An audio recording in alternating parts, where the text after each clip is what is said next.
nation. Tel que sur le vent des poussières de seigle, le roi d'Achour contemple, ondulante à ses pieds, la houle des vaincus aux flots multipliés, du fond de l'horizon venant, lourde marée, se heurter, avec des clameurs exaspérées, au mur de la terrasse, où, debout sur son char, victorieux de ceux qu'a condamné Ishtar, le conquérant du monde agenouillé soulève sa stature de Dieu dans le soleil du glaive. Ils viennent, muets sous les expiations, ces troupeaux qui longtemps furent des nations, les yeux étincelants de fièvre et de famine, seuls, mangés de lèpre et rongés de vermine, et d'ulcères hideux et noirs qui sont des trous,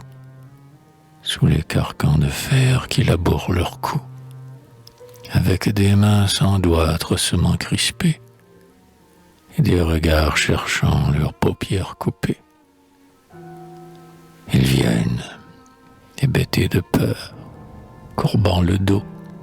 aux lanières de cuir qui font craquer leurs os,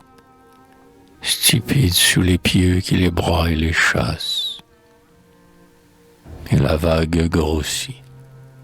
épouvantable masse, avec de longs remous qui laissent derrière eux des cadavres luisants et des moignons affreux, des petits enfants morts sur les gorges séchées et des paquets vivants d'entrailles arrachées,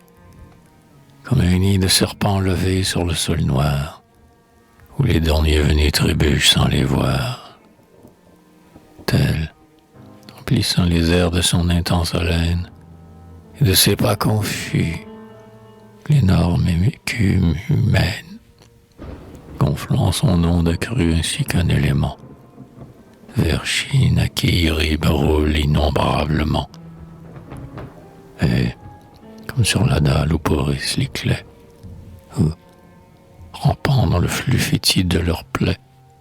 se tordent en râlant d'affreux suppliciés, sur leurs membres rompus déjà putrifiés. On voit danser, dans la torpeur des cieux farouches, le strident tourbillon des venimeuses mouches, étincelantes dans leur corselet d'azur. Ainsi, droit sous la mitre encerclant leur front dur, multipliant l'éclair du cimetière courbe, les cavaliers d'Achour qui poussent cette tourbe de chair presque insensible et qui palpite encore, resplendissent dans leur cuirasse aux squames d'or. Et les chefs, étalant leurs amples robes peintes, avec leurs cils fardés et leurs paupières éteintes, et leurs cheveux lissés à l'huile de santal, semblent des baalim d'ivoire et de métal. Et, dans ce fleuve épais mêlant ses longues lignes, les étalons cabrés montrent, comme des signes, leur ventre, par l'éclair un moment embrasé, et leurs sabots battant sur les rangs écrasés, où des haillons de peau tournent avec les roues, des chariots sculptés hauts comme des pros.